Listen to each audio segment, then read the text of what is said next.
I'd like to address you this evening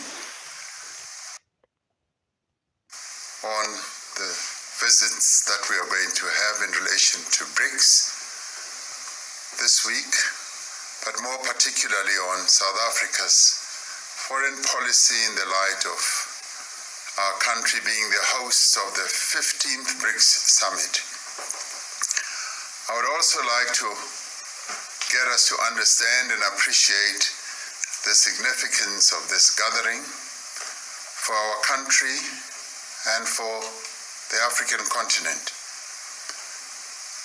A day ahead of the BRICS members and others, we will receive President Xi Jinping, President of the People's Republic of China, on his fourth state visit to South Africa. This BRICS summit and the state visit by President Xi Jinping, as well as the many bilateral meetings and engagements we will have with President Lula da Silva of Brazil, heads of states on the sidelines of the summit, have a bearing on our relationships with other countries and South Africa's place in the world. To understand why these relations are so important for our country and its people, we need to understand the principles and the values that shape our foreign policy and also inform our international relations. Before the dawn of democracy in 1994, the apartheid South African state was a pariah in the international community, condemned for committing a crime against humanity. The foreign policy of apartheid South Africa was defined by coercion, destabilization, and military aggression. Since the advent of democracy, South Africa's foreign policy has been based on what our forebears inscribed in the Freedom Charter in 1955, when they declared that South Africa shall be a fully independent state which respects the rights and the sovereignty of all nations. South Africa, they continue to say, shall strive to maintain world peace and the settlement of all international disputes by negotiation, not war. This foreign policy approach is also a product of the efforts of leaders such as the late Oliver Reginald Tambo, who mounted a vigorous worldwide campaign to secure global support for our just struggle against apartheid. This put South Africa on the global map in relation to the interests of its people, while the world condemned its apartheid rulers. Indeed, our foreign policy is a matter that is vital to our progress as a nation. Through stronger relations with other countries, manifested through investment and trade relations, we are able to grow our economy, create more opportunities for new businesses, and create jobs. South Africa's foreign policy aims to promote our national interests based on the protection and promotion of our national sovereignty and constitutional order. It is also aimed at improving the well-being, the safety, and the prosperity of our citizens, and the achievement of a better Africa and a better world. The key pillars of our foreign policy include the promotion of human rights, peace and stability, and the strengthening of trade and investment ties with other countries. This foreign policy stance that we have taken since the advent of democracy has positioned South Africa as a reliable and influential partner on our continent and in the world.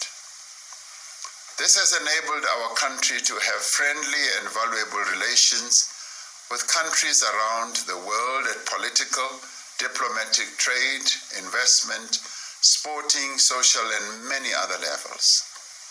It is these principles that guide our participation in BRICS. Together with the members of BRICS, they being Brazil, Russia, India, China, and ourselves, South Africa, BRICS makes up a quarter of the global economy. It accounts for a fifth of global trade and is home to more than 40% of the world's population. BRICS as a formation plays an important role in the world due to its economic power, its market potential, its political influence, and development cooperation. Yet the value of BRICS extends beyond its sheer size. BRICS countries can collectively shape global dynamics, and acting together, it has the potential to drive significant changes in the world economy and in international relations. Together, the BRICS members have used their collective voice to call for a world that is more equitable, balanced, and governed by an inclusive system of global governance. Being a BRICS member has created positive opportunities for our country, South Africa. It has enabled our economy to have a strategic relationship with China, the second biggest economy in the world. Based on the strategic relationship between South Africa and the People's Republic of China, we will be signing several agreements during President Xi Jinping's state visit to our country. We have steadily strengthened trade and investment ties with other BRICS countries alongside collaboration in areas like development, skills, technology, security, and innovation. South Africa has benefited from the new development bank, which was established by the BRICS countries in 2015. Our country has been funded by the bank in several infrastructure projects to the value of 100 billion rand in sectors such as roads, water, energy, and transportation as well. South Africa has always championed the interests of Africa within BRICS. To further advance the African development agenda, more than 30 heads of state and government from across our continent will be attending the summit at our invitation. We want to build a partnership between BRICS and Africa so that our continent can unlock opportunities for increased trade, investment, and infrastructure development.